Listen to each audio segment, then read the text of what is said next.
it is Tatum Gray here for the Guardian Voice of the Missing.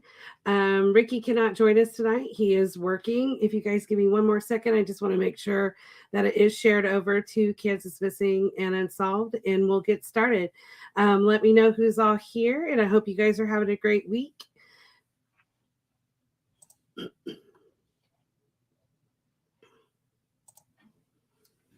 Okay. Hi, Amber. How are you doing? I hope you're feeling better and everything. And we are going to cover Alex tonight.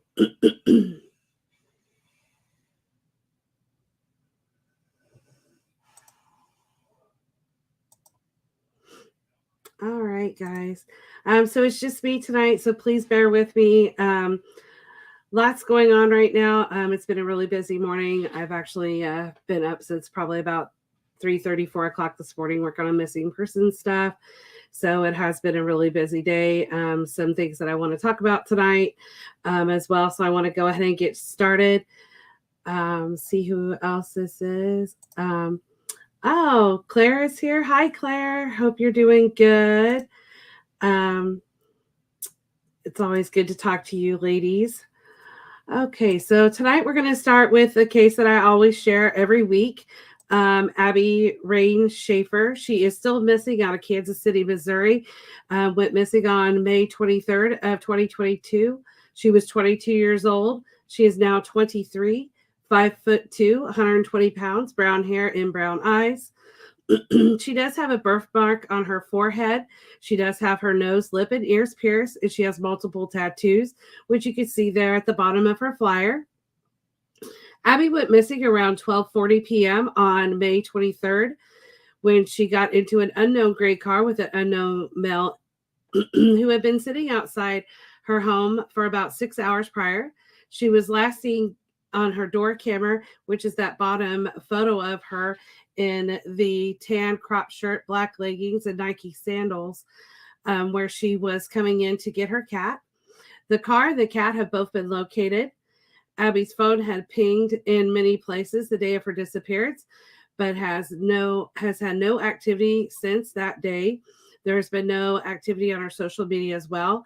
Abby was very much consistently in contact with her loved ones, or to be on social media as well. She was last taken to an address in South Kansas City, Missouri, where she was observed by entering the address but never exiting. I will tell you that law enforcement has been very active on Abby's case.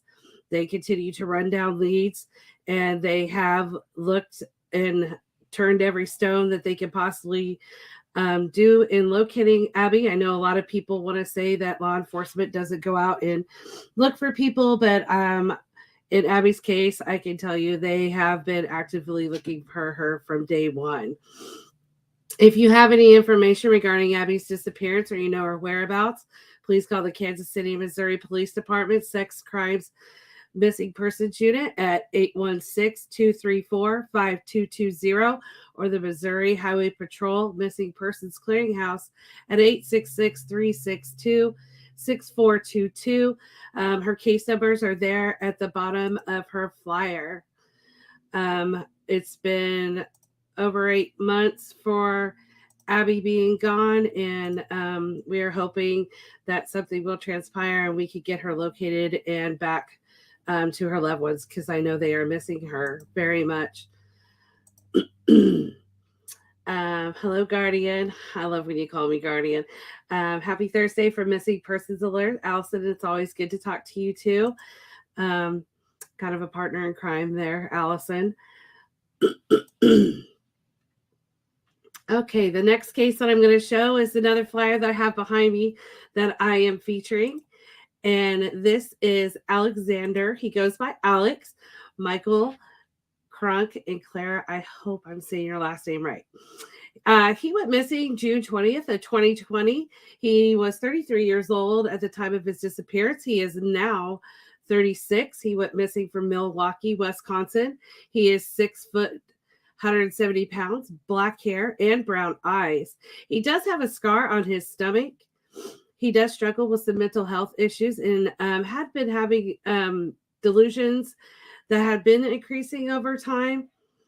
Alex was last seen by his family August 1st of 2020 at a McDonald's on 25th in Wisconsin in Milwaukee. He had last called a family member at 8:20 a.m. on August 6th of 2020. He has not been seen or heard from since. He was last active on social media July 17th of 2020. Alex, again, is a person that always had contact with a family member. So with him not having contact is very out of the ordinary for him. Alex Associates stated that he wanted to move to Mexico. And to clear this up, there has been no proof that he's ever been to Mexico because he has no passport or the financial resources to move out of the country or the state. Alex's driver's license has been found. There has been no proof that he got on a plane, a train, or a bus ticket. They did say that he had dated this Hispanic woman who spoke little English, but she has never been found or came forward since his disappearance. Alex has lived in Wisconsin his entire life and is not known to travel. There has been no evidence that he ever left Milwaukee or the country. Alex always, again, kept in touch with his family on a regular basis, and he would not have went this long without contact with his loved ones. Foul play is suspected in his case. If you have any information regarding Alex's disappearance or know his whereabouts, please call the Milwaukee, Wisconsin Police Department, District 1, at 414-935-7405. His case number is there at the bottom of the flyer. This, too, is another case I want to talk about. People don't just disappear. Most of the cases that we have, these people are very active with their loved ones or their friends, or they're on social media. And people don't just one day up and just drop everything, drop their jobs, stop talking to their families, or on social media. So in Alex's case, there's definitely foul play that is very much suspected in his case. So if you know something, say something. This is one of the biggest things I want to talk about tonight is people. There are anonymous ways to give tips. It's funny how we are hearing people talk about different cases and they know this stuff, but they don't know everything. But yet it really leads to them actually knowing something. If you're that scared to talk about it, you shouldn't be talking about it out there. Call law enforcement. Message one of these pages. Call the Crime Stoppers. It's anonymous. You have to think about what these families are going through. I cannot imagine. I hear the stories. I talk to families. And I want everybody to seriously think, if you are not missing a loved one, how would you feel being in the shoes of one of these loved ones that their loved one has been missing for months, whereas someone they talk to every single day and now there's nothing. They know nothing. How would you feel if you had information that could solve their case, even if it's little? Somebody knows something somewhere where these people are missing. I really want people to stop and think about this, because this week, it's just 1 week alone of the things that as advocates as we go through, as families, especially the families go through with people knowing stuff, but they don't want to say anything. And if you did something, if it was an accident, it's an accident, call the police. If something has happened, if someone possibly overdosed, don't just leave them. Don't move their body somewhere and just leave them out where their families don't know what happened to them. An accident is an accident. If it's not an accident, here's what I'm going to say.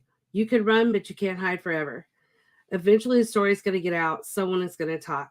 If you know something about any of these cases that I am sharing tonight, or any of the cases that are on my page or any other pages of social media across the nation, if you know something, say something, because these families deserve to have an answer.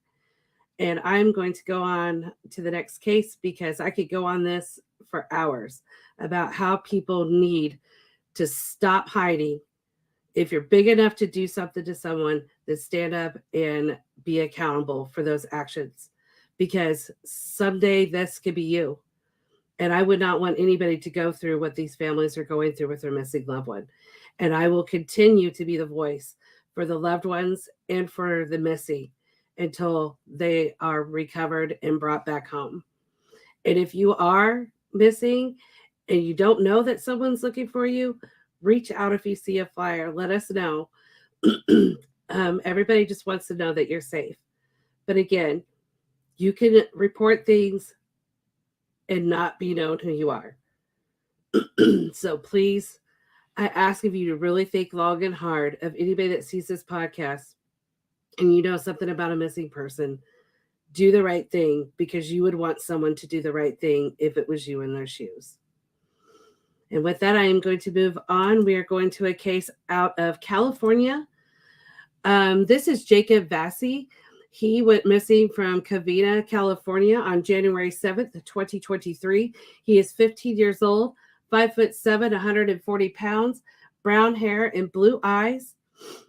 If you have any information regarding Jacob's disappearance or you know his whereabouts, please call the Covina, California Police Department at 626-331-3391 or NCMEC at 800-843-5678.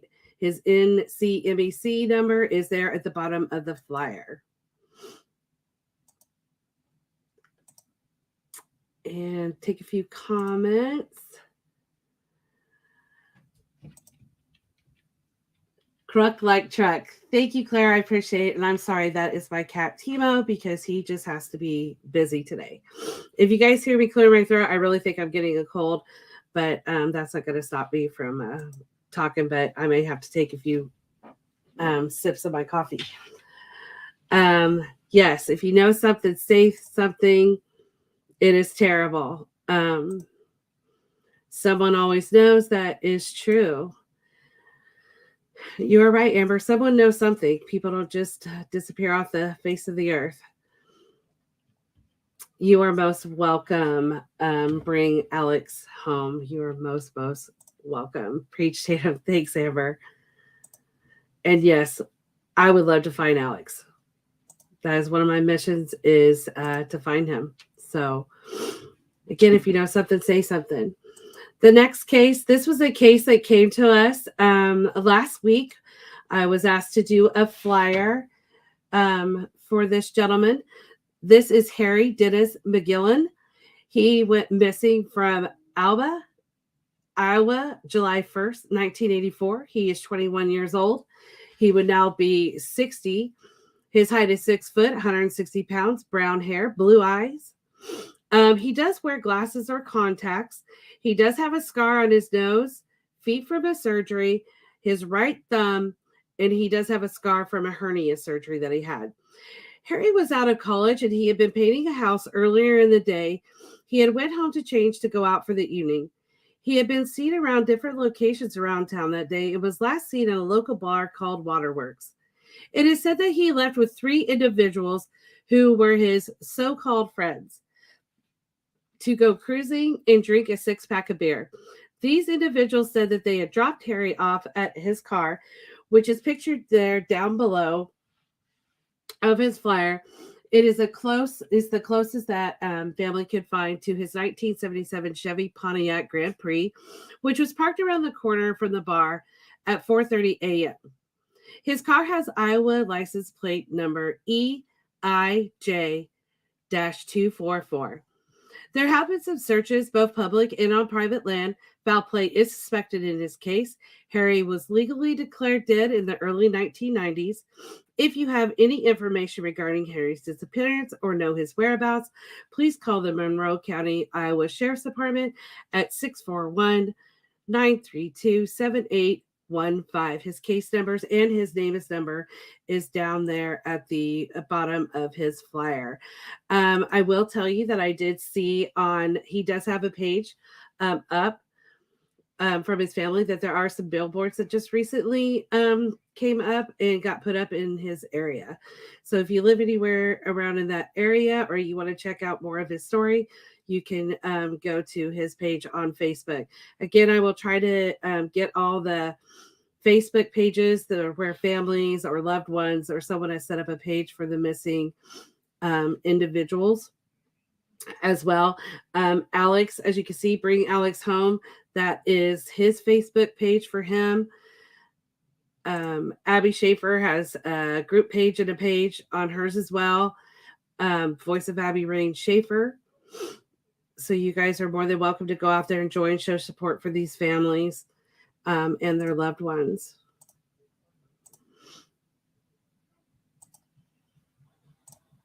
All right, so our next case is another case out of California. This is Nolina Garcia. She went missing on January 19th, 2023, out of Los Angeles, California. She is 15 years old, 4'9", 100 pounds, black hair and brown eyes. If you have any information regarding Nolina's disappearance or you know her whereabouts, please call the Los Angeles, California Police Department at 877-275-5273 or NCMEC at 800-843-5678. And her NCMEC number is right there at the bottom of her flyer.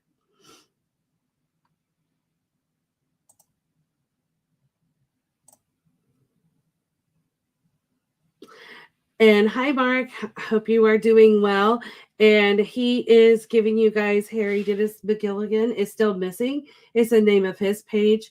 We need to make sure that we get that up on the Guardian website, and hopefully we could get some more people supporting him being located as well. But if anybody wanted to know more about Harry's case, go check out his page. Thank you for sharing that. Okay, this is a case out of Michigan. This is Caden Michael Lewis. He is missing out of Maryland, Michigan on January 28th of 2023. He is 15 years old, 5'4", 120 pounds, black hair, and hazel eyes. He has black hair currently, but that is not his natural hair color. Caden does have his nose pierced on his right side. He has a fading tattoo on his right wrist with the initials TW and 420. Caden always wears bracelets and a chain, which you can kind of see in that picture up top. Caden was last seen at his friend's house in Silverwood Township in Michigan. It is believed that he is traveling with two other individuals named Carl Hitchcock and Gavin Graham. Both of their pictures are down at the bottom of his flyer.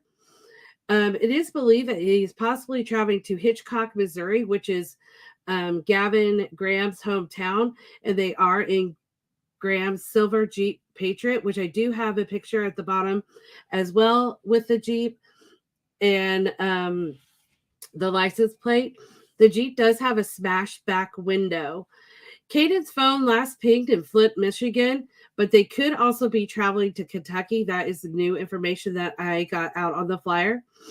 If you have any information regarding Caden's disappearance or you know his whereabouts, please call the Sanilac County, Michigan Sheriff's Office at 810-648-2000 or the Michigan State Police at 989-763-2156. And Caden, I want to give you this message. If you're out there, your family just desperately needs you to call them. They are worried about your safety and your well-being. So I wanted, in case Caden would see this, that his family loves him and they are hoping that he will call them and return home soon. Like I said, originally they thought that he was going to Missouri. They don't know for sure if that's still the same case, but also now Kentucky is a possibility for him to be traveling to. So that's two major different directions in less than 24 to 48 hours that has came about on his case. Our next case is out of Texas. This is Caitlin Rowe's case. She went missing from Paris, Texas on August 5th, 2022. She is 33 years old, 5'5", 130 to 140 pounds, brown hair and brown eyes. She does have a tattoo of a dragonfly on her foot, a dragon on her rib cage, and a triangle on her back between her shoulder blades. Caden was last seen wearing a black spaghetti strap top, blue jeans, and red tennis shoes. There is a picture of her and her vehicle down there below. She was driving that black GMC Envoy with a Louisiana plates 957 FDO. She was traveling from Hema, Louisiana to Colorado. During her last call with her father, she was traveling northbound on Highway 271 in Bottega. I'm never going to pronounce some of these. I apologize. Texas area. Her cell tower hits after the call indicated that she continued north on Highway 271 towards Paris, Texas. Her estimated arrival time in Paris would have been approximately 1,800 hours. At 21:17 hours, a license plate reader captures her leaving Paris in a northwesterly direction on FM 79. A short time later, her cell phone begins hitting cell towers in the Choctaw County, Oklahoma. On August 12, 2022, Caitlin's vehicle was located in a rural area along a steep embankment along the Kiamichi River near Frogville, Oklahoma. It is believed that someone other than her attempted to dispose of her vehicle in the river. That has not been proven, but that is one of the theories. If you have any information regarding Caitlin's disappearance or you know her whereabouts, please call 911, the Oklahoma State Bureau of Investigation, Southeast Investigative Regional Office at 580-298-5525. Her Oklahoma Bureau of Investigation number is down there, and she is out on NamUs as well. So the number is there at the bottom.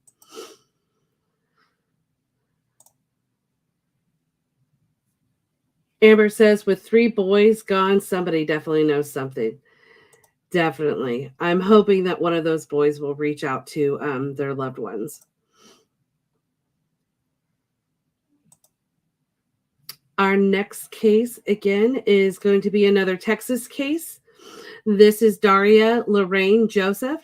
She is missing out of Beaumont, Texas on June 1st, 2017. She was 33 at the time of her disappearance. She is now 38, 4'9" to 4'11", 100 to 120 pounds. She has blonde strawberry hair and hazel eyes. As you can see, she does change the color of her hair. So I wanted to make sure with the pictures that you could see some of the different looks that Daria has had. She does have multiple tattoos, as well as her septum, nose, and ears pierced. Daria was last known living with her boyfriend in a camper in China, Texas. There's a history of domestic violence. Dara had last made contact with family members in Portage, Indiana, around the end of May or the 1st of June of 2017. She had said that she was going to come visit, but she never arrived, and she has not been heard from since. If you have any information regarding Dara's disappearance or you know her whereabouts, please call the Jefferson County, Texas Sheriff's Office at 409-835-8411 or the Portage, Indiana Police Department at 409-762-3122. Okay. Sorry, guys. I apologize that my phone is blowing up with some different developments on some cases. So if you hear my phone, I really apologize for that. All right. Our next case is going to be another case out of California. I am covering a few cases out of California tonight.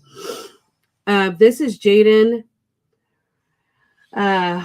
Francisini. He went missing on January 16th of 2023. He is 15. He is 5'10", 160 pounds, brown hair and brown eyes. Jaden may have traveled to Bernie, California. If you have any information regarding Jaden's disappearance or you know his whereabouts, please call Redding, California Police Department 530-225-4200 or NCMEC at 800-843-5678.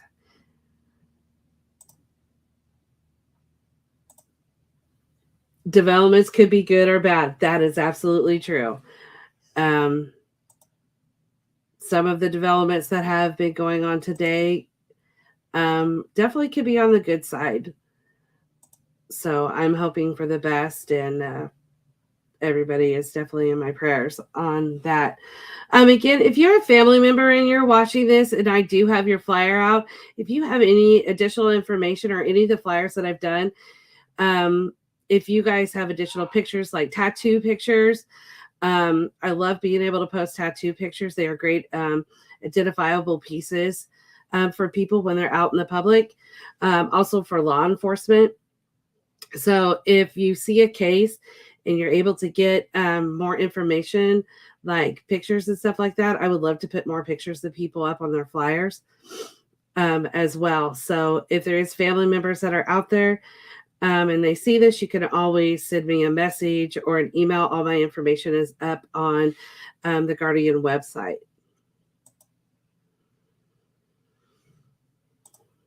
Okay, our next missing case is Jordan Elaine Smith. She is missing from Concord, North Carolina on April 4th of 2021. She's 27 years old at the time of her disappearance. She is now 29, 5'5", 120 to 150 pounds, blonde hair and blue eyes. She does, as you can see in the pictures, she does dye her hair in different colors. Jordan has a left dermal piercing. Her tongue is pierced, ears and nose, and she does have a piercing in the middle right upper lip and one on below her lower lip. She has a tattoo on her chest with the name Cohen that has a crown that goes over the K, and Sterling with a red heart on her back of her neck. Leopard print goes all the way down her right arm, which has a picture of brass knuckles, which is up closer, as you can see in that picture, up closer to her shoulders, but it also has a gun that is lower, a little bit lower in that leopard print that is down her arm. She has other tattoos on the top of her hands, a skull with flowers on her left shoulder. She has tattoos on her back, fingers with letters, and a pitchfork. I do have pictures of a lot of her tattoos there at the bottom symbol, and she has one lower left inside of her arm. So check out her pictures of her different tattoos. Jordan is also known by Jordan Barbie. Jordan had been staying at a hotel in Canopolis and was reported by a friend that she had left with an unknown, short, chubby, tattooed white male from the Quick Trip QT convenience store located at Cloverleaf Plaza in Canopolis/Concord area. She is known to frequent different homes in the Canopolis, North Carolina area.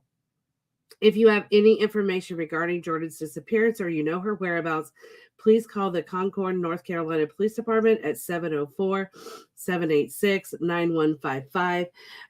Again, with Jordan, she kept in contact with her loved ones, and it is very much out of the ordinary for her not to have contact with her loved ones. So, Jordan, if you're out there and you see this, or if there's anybody that has seen Jordan or know her whereabouts, and you don't want to call law enforcement, please contact the page, contact Crime Stoppers, anything to let's get her home. It's 2017 is too long to be gone. Okay, our next case is another case out of California. This is Leah Martinez. She is missing from La Puente, California since January 25th of 2023, age 15. She is 5'4", 140 pounds, brown hair and brown eyes. Leah does have a small tattoo of a heart by her right eye. If you look at the flyer, you can kind of see it in that picture. If you have any information regarding Leah's disappearance or you know her whereabouts, please call the Los Angeles, California Sheriff's Office at 626-330-3322, NCMEC at 800-843-5678.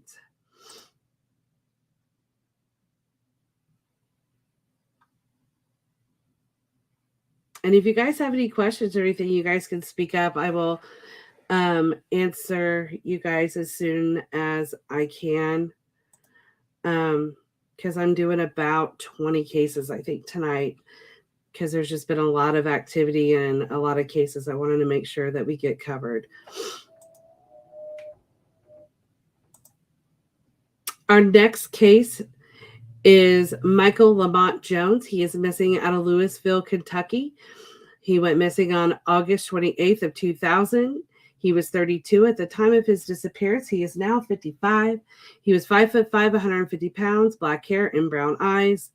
He does have a gold-colored cap on his upper front tooth. Michael has a large tattoo of a cross in the center of his chest. He does go by the nickname Mikey. Michael was last seen in the 400 block of South 26th Street in Louisville, Kentucky. If you have any information regarding Michael's disappearance or you know his whereabouts, please call the Louisville, Kentucky Police Department at 502-574-71111. And his case is also out on NamUs.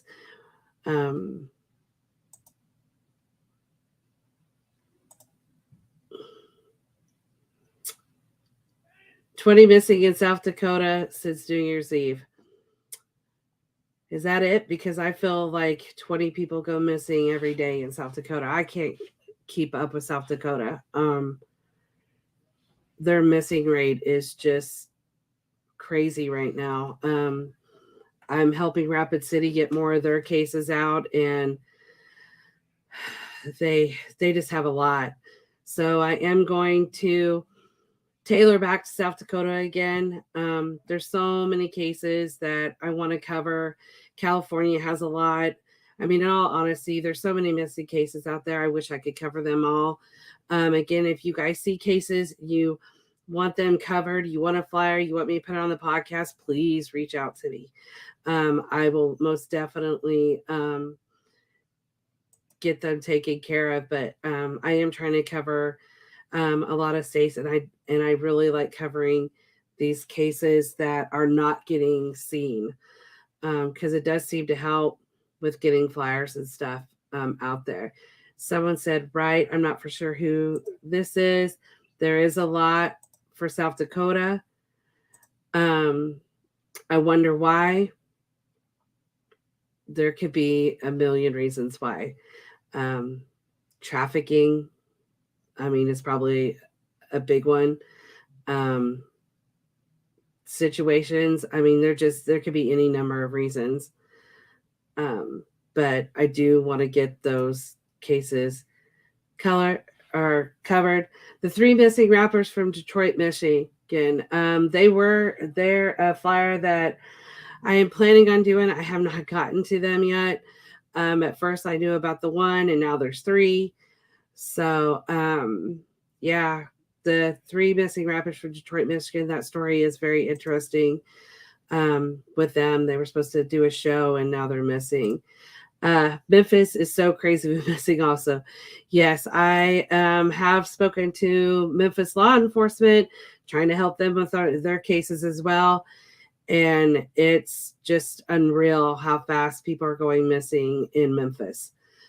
It's another one that I will tell you that law enforcement do put out their missing people on their Facebook, which I think is really great. I know another law enforcement, Detroit, Michigan, has a Facebook that is all they devote to, is to missing. So I do like seeing that more and more law enforcement are putting people out on Facebook, because social media is just a great way to get tips. It's a great way for people to get seen. I will tell you that some of the flyers that have been shared tonight, people have seen them. Some of them that are being a little bit stubborn with their whereabouts. But once in a while, we get people seeing their missing persons flyers, and they're kind of like, oh, wow, I didn't know I was missing, or, whatever. So if you see this, a missing persons or any of the reels or anything, reach out. Or if it's your friend missing, especially teenagers, if your friend is missing and you know where they're at, you need to let somebody know. It is not good to keep a secret because you do not understand how fast someone can disappear, how fast they can be moved out of state. I've known cases where within hours they were clear across the country. That's how fast people can go. All this online talking to people you guys don't know, it's not safe. It's not safe for our kids, and it's not safe for anybody because you do not know who is on the other end of that screen.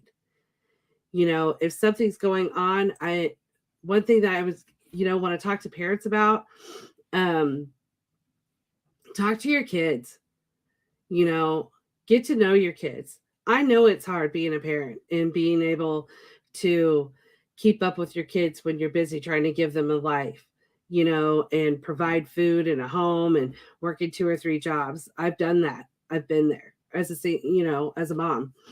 And it is hard. But one thing is keeping that constant communication with them.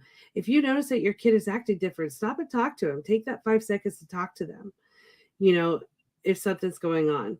And kids, if there's something going on, talk to your parents.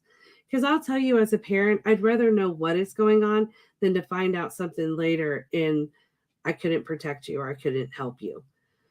Communication is the key. Having that communication with your kids. Kids are going to be stubborn. Kids are going to think that they're grown. But I'm telling you, eventually, I don't know. When I got out of the house, by the time I was, 18 years old and I was out of the house, I was ready to be on my own. There are days right now that I'm like, gosh, I wish I was living under my parents' roof, not having to be responsible and paying bills, communication. That I cannot stress the fact of communication. If you can't talk to your parents, talk to another responsible adult, a teacher, a counselor, somebody. It's a dangerous world out there. And it doesn't matter how tough you think you are as an adult or as juvenile, how tough you think you are, there's always someone out there that can cause you harm. You've got to protect yourselves at all costs. If someone is threatening you or trying to threaten your family, tell your family immediately. I'm hoping that any of the kids out there that see this, and they want to take off on their own, because that is a true thing. There are runaways out there. There are people that leave their homes. I get that. However, all it takes is one time leaving and someone snatching you up. And that's it, And I just do not want to see a family go through losing their child or their loved one. All of us need to protect ourselves and know our surroundings and take care of things. So I'm hoping that anybody out there listening tonight gets that, reach out to an advocate, reach out to one of us. We're here. Anything to stop people being missing. That's what I would like to see. And for our children to be safe and for our loved ones to be safe. So I'm hoping someone will take something from my little rant that I have about that. But, talk to your kids. That's one of the biggest things. Talk to your loved ones, talk to your spouse, talk to your boyfriend, talk to your girlfriend, your boyfriend, whoever, talk to them. If something is going on and you feel like something's off, talk to them, be persistent about it. And someone see something, say something. Absolutely. All right. So we are going to move on to Michael Jones. So this is the second Michael Jones. This is Michael Andrew Jones, who went missing out of Nashua, New Hampshire, January 17th of 2019. He was 34 at the time of his disappearance. He is now 38. He is between 5'5" and 5'6", 160 to 180 pounds, brown hair and blue eyes. Michael has a scar on the right side of his face, his right elbow, and his left arm. Michael has tattoos on both his ankles and his right shoulder. Michael suffers from mental health issues and substance abuse.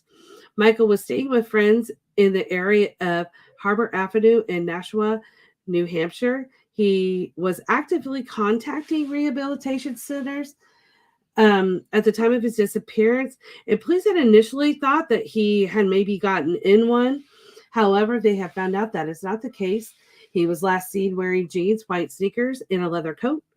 If you have any information regarding Michael's disappearance or know his whereabouts, please call the Nashua, New Hampshire Police Department at 603-594-3500 or Nashua Crime Line at 603-589-1665.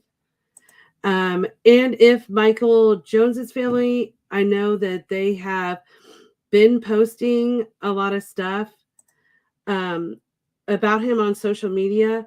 If you guys would by chance hear this, and if you have any pictures of his tattoos or anything, I would love to be able to get those on the flyer if you would contact me. Okay. Our next case is out of Delaware. This is Sebastian Lee McGinnis. He went missing from Smyrna, Delaware on November 24th, 2022. Age 32. He's 5'8", 140 pounds, brown hair and brown eyes. Sebastian does have tattoos on the top of his hands. I do have a picture of that at the bottom of his flyer.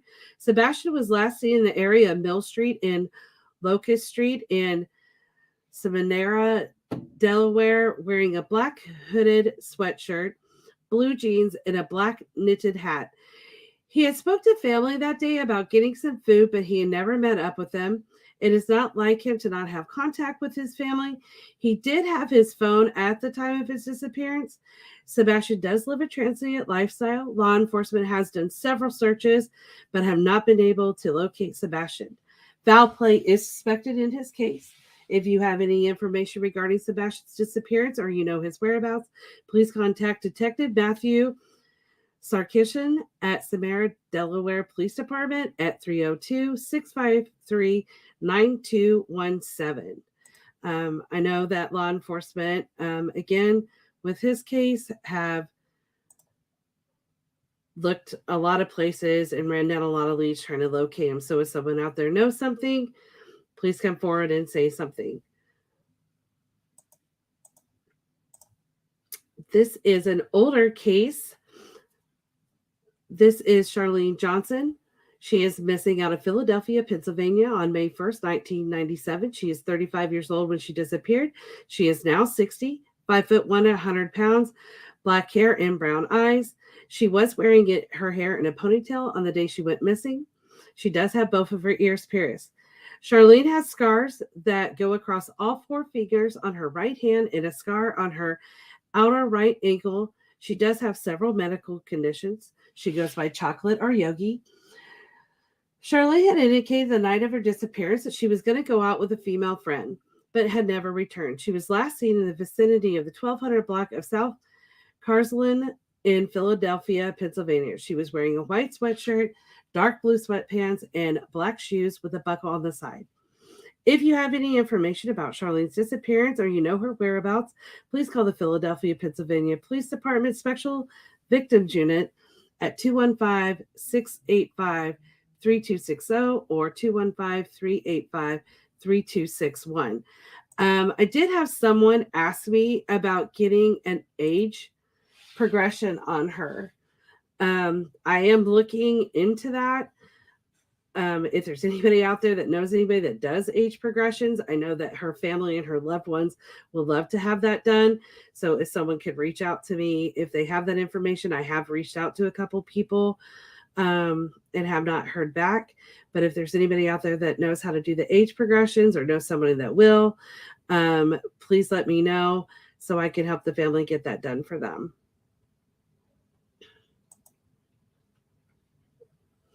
Our next case is another case out of California. This is London Ritchie from Rio Linda, California. She went missing on January 5th, 2023. She is 13 years old, 5 foot, 97 pounds, blonde hair, and hazel eyes. London may be traveling to Olivehurst, California. If you have any information regarding London's disappearance or you know her whereabouts, please call the Sacramento County, California Sheriff's Department at 916-874-5115 or NCMEC at 800-843-5678. And hopefully someone will see this and we can get her back home. We have 4 more cases left to cover. If you guys have any questions or anything, please let me know. Again, here is a case from 2001. This is Tina Marie Sinclair and her daughter Bethany Ann Sinclair. They went missing out of West Chesterfield, New Hampshire on February 4th of 2001.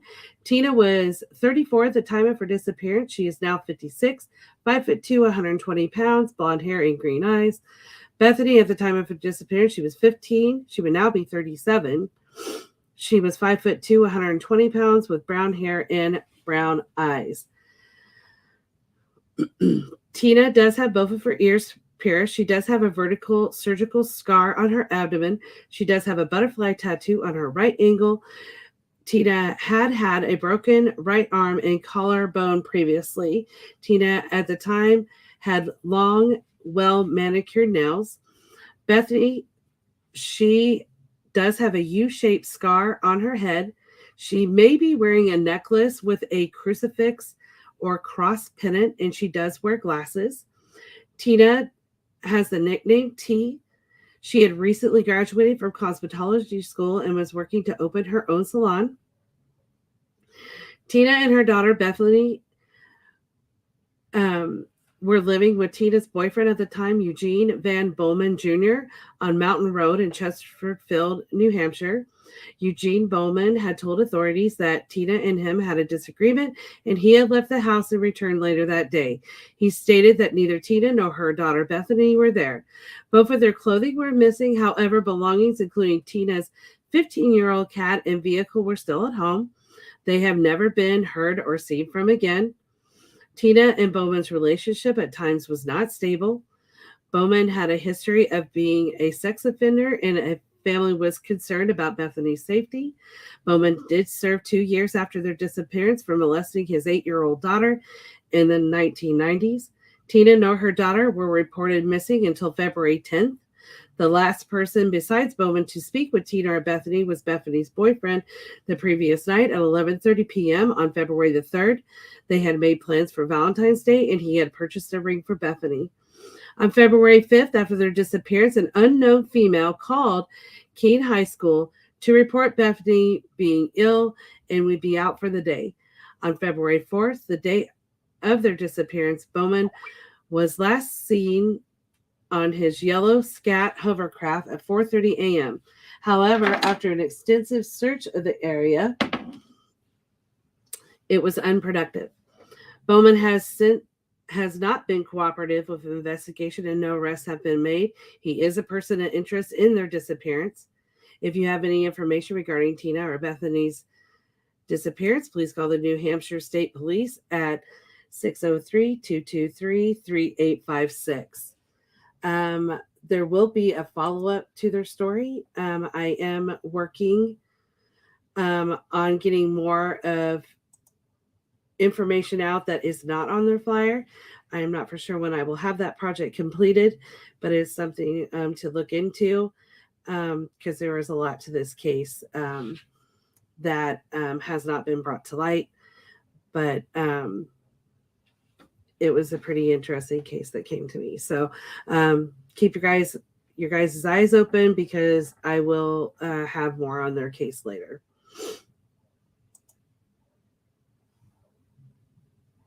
Okay. Our next case is a California case. Stephen Matthew Bronson. He is missing out of Long Beach, California on June 27th of 2018. He was 31 at the time of his disappearance. He is now 36. 5'9", 150 to 160 pounds. He has blonde hair, which is kind of sandy in color, and blue eyes. He does have a 6 to 8 inch vertical scar outside his right calf and a scarification of a puzzle piece carved into the back of his right arm above his elbow. Steve does have multiple tattoos. I do have a few pictures of him. He has a handicap symbol near his right eye, a wolf/werewolf on the front of his neck, the band Screwdriver emblem, a bird with an S in the shield on his right side of his neck, Live that goes across his right knuckles, life that goes across his left knuckles, Bronson on his stomach, right above his belly button, pride inside the left upper arm, a spider web on the left elbow and right shoulder, black flag logo on the left side of his neck, which has also 4 black bars, baby on acid on the left side of his neck by his ear, which is in red and black, JFA machine gun DI on his right thigh, keep laughing on his left shoulder blade, son of Odin in a Viking lettering on the bottom of his chest, god of Odin on his right chest, a rose on the center of his chest, skull on the left side of his chest, and left arm sleeve with multiple tattoos. He does go by the nickname Bronny. He does suffer from mental health issues, and he could be disorientated. Stephen was last seen wearing a black tank top, black shorts, long white socks, and red high-top Van sneakers, leaving his home late on June 27th of 2018.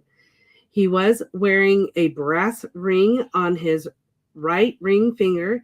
He was driving his silver 2003 Toyota Corolla with California plates 4XMJ163 that was later found on June 30th, abandoned on northbound I-5 freeway north of Cherry Canyon in California, almost 2 hours from his home.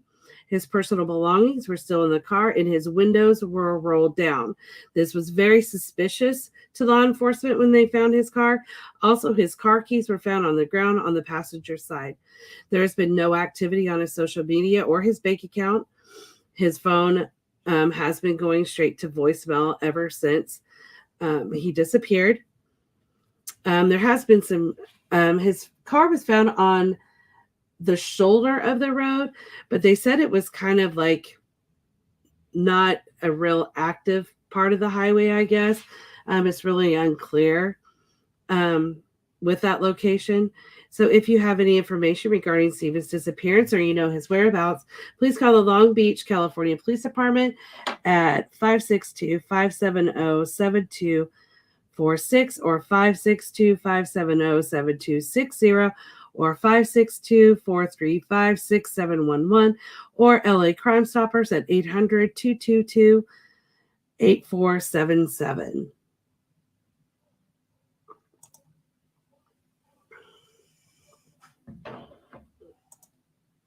Oops. Okay. One more case after this one.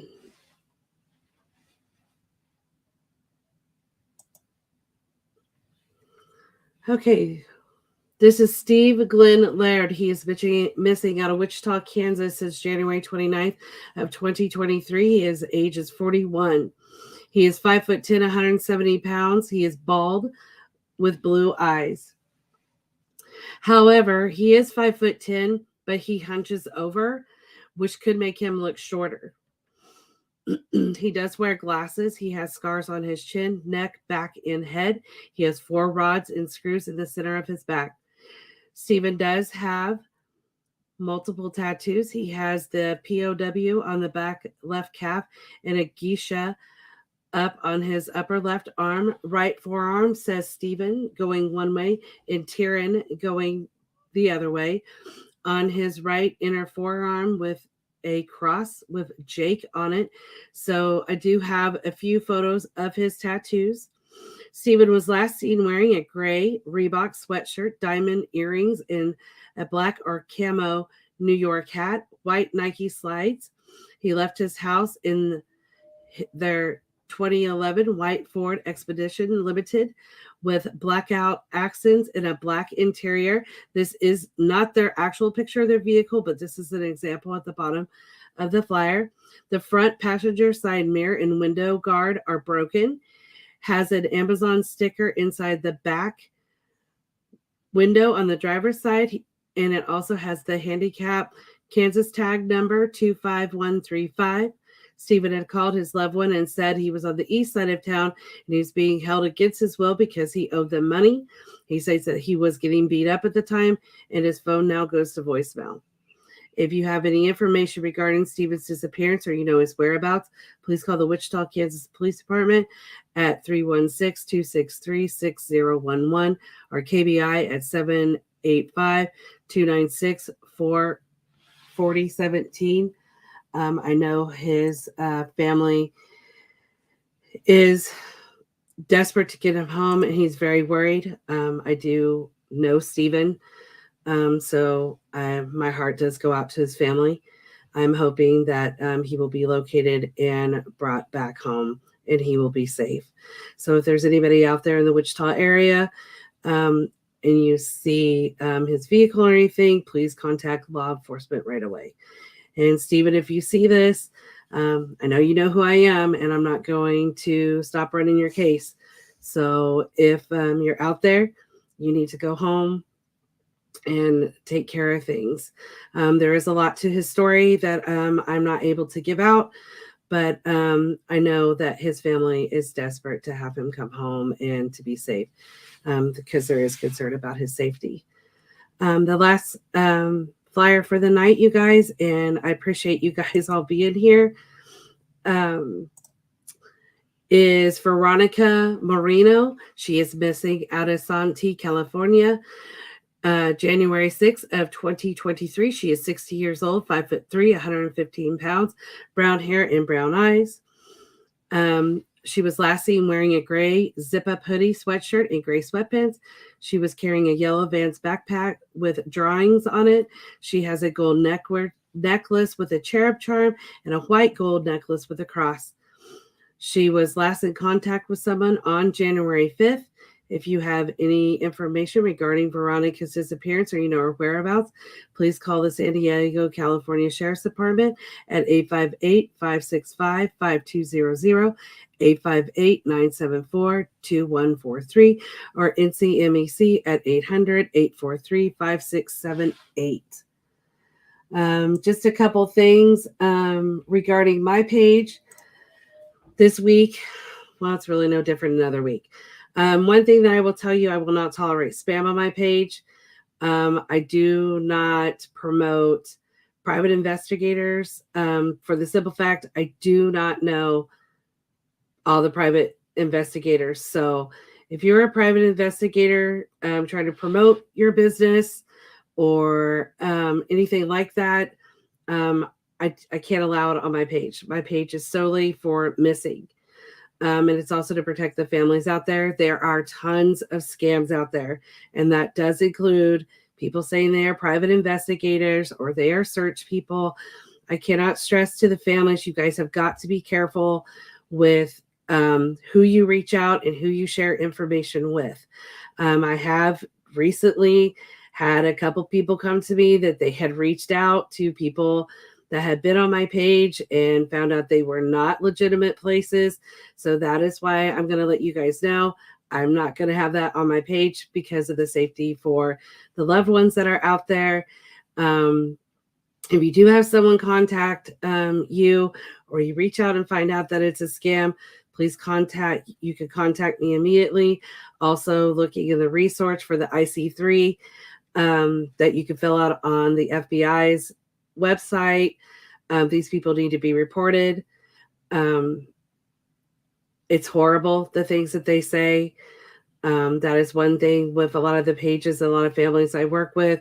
I try to handle that interference for the families.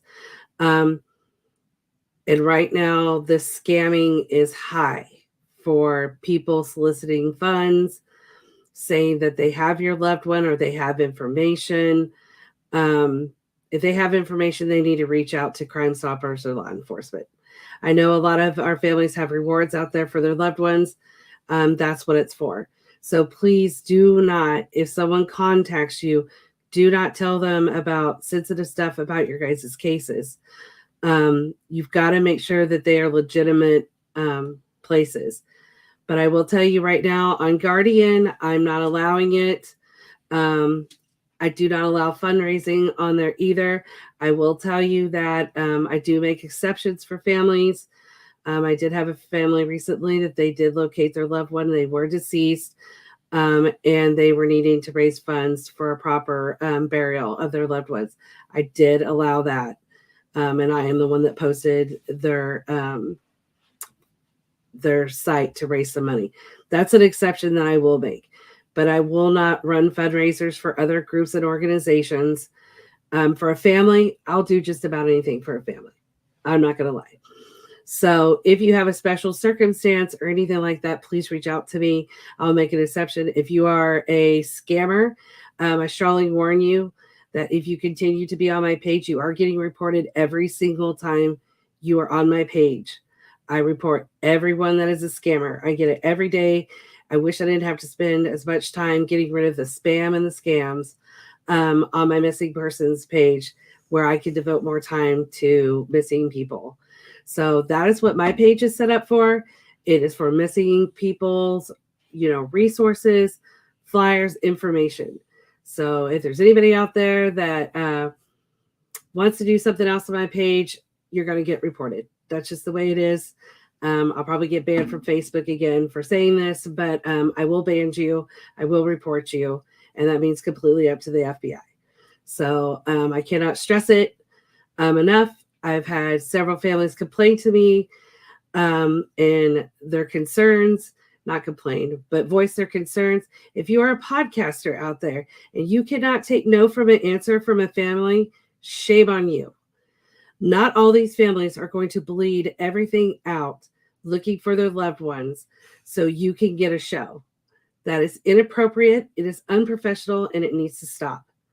If you reach out to a family and they tell you no, they do not want you to share information about their loved one, and they don't want to be on a podcast and answer a bunch of questions, you have no right to attack that family. No means no. That's the end of the story, and you should not continue on. Several families just in the last few weeks where podcasters have reached out and they're mad because that family does not want to do a podcast. That is their right. It doesn't mean that they don't want to find their loved one. It just simply means that they are sticking to what is going to help find their loved one. You don't need to know all their history. That is not what this is about. Finding missing persons is not about being glorified. Finding missing persons is about getting that information out there, correct and accurate information, and helping people be brought home, no matter what. So I strongly, as an advocate, and yes, I do my own podcast, but strongly as an advocate, shame on you if you are not in this for the right thing. I'm sorry that you're going to have to hear that from me, but it's exhausting to the families. These families are beat down enough. They're tired. They're emotional. And here people want to come in and want to attack them because they don't want to do a podcast. I think it's absolutely sick and it needs to quit. So to all the families that are out there, I 100% support you. I know some of you have shared a lot of information with me, which I do not share on my podcast. I do not share with others because I know that it is private information. What I share is what is going to help someone get found, for people to know the true stories about what is going on. But I do keep stuff in confidence, and the rest of the advocates out there should be doing the same. I'm not saying I'm the best advocate out there in the world, but I'm telling you that I would never want to do something that would harm a family or harm a loved one. So the ones of you are out there, and yes, I do know some of you because I have reported you. I have banned you off my page. You need to stop. If you're in it for the money, if you're in it for the fame, this is not the place to be. Missing persons is about finding and locating people and giving that positive support to loved one. And that is what I'm here to do. So if you have other intentions, my page is probably not the one you want to go to because you are going to get reported. And for any of the families out there, if anybody reaches out to you, they don't want to take no for an answer, let me know their information. I will help do the report, and I will do the report. That's just the bottom line. I will protect these families, and I will protect the missing ones as much as it is in my power. That's kind of week that I've had, you guys. I appreciate all of you guys being here and supporting me to be able to be the voice for the missing. Real quick, a comment: if someone contacts members regarding your case, please report it to admins. Absolutely. That's how my week has been. I've been dealing with scammers. I've been dealing with people wanting to do podcasts for the wrong reasons, for people attacking family members and loved ones, and I'm not going to stand for it. And I know there's other advocates that are sitting out here that aren't going to stand for it either. So this needs to stop. Making comments on people's flyers, that's just inappropriate. That's not going to work either. So, and I see that all the time. I'm an admin for over 70 pages. I have other advocates that are admins for tons of pages too, and I would like to not waste my time on people that all they want to do is cause harm. It will not be tolerated by me, and I know it will not be tolerated by advocates that I work with. So if that's what your intent is, you need to go find some other platform to go on, because Guardian Voice is not for you. But yep, I will continue to report. And I hate to tell you, there's eyes everywhere, and people send reports when they see it. So anytime, if you are out there, if you're a member of Guardian, if you're a member of Missing Persons Alerts Nationwide, if you're a member of People Don't Just Vanish, if you're a member of, I don't know, there's so many out there, Kansas Missing and Unsolved, Missouri Missing and Unsolved, any of these pages, contact the admin, report people. Let us know, because we do filter. I know that I go through my page every day trying to catch stuff. And these people are sneaky, they're crafty, but let us know. I don't want anybody to get hurt. And I know there's some families out there that have been attacked for the wrong reasons. And I'm just letting you guys know that it's not going to be tolerated by me. And I know it won't be tolerated by other advocates as well. Amber, I don't know what got taken away. Are you talking about this? If someone contacts members regarding your case, report to admin. And Amber's right. Yeah, scammers are the worst. I don't even want to share the things that people have reached out to families that I've intercepted. It's terrible. But anyways, guys, I'm over my hour. I love you guys all. Thank you for supporting me. I appreciate everything you guys do for the families out there. Prayers for you guys. I'm always here. You can always reach out. Some of you guys know you can call and text me whenever, and I will be there for you guys. I don't know if Ricky will be back next week or not. You may just have to put up with me. I'm sorry. That's just kind of how it is. But again, thank you to the advocates that are out there that are great advocates, that support missing people and their families. I cannot say enough about it. So I do want to close out with a prayer. Amber says, LOL, we love you. I love you guys too. So I do want to close out in a prayer tonight, and then I will let you guys get on with the rest of your night, because I know my night seems to be busy as well. So closing with a prayer. God, please help these families get through this tragic time and this hard time, emotionally, physically, for the missing out there. Please, Father, help us find them and locate them no matter what. And if anything has happened by the cause of someone else's hands, please let those people be apprehended and justice be served to these families. For everyone out there, please help continue to be the voice of the missing. Lord, please give us the strength to do what we need to do in order to help get these loved ones home to their families. Amen. Thank you guys for another great podcast. Love you all, and I will see you next week. And God bless.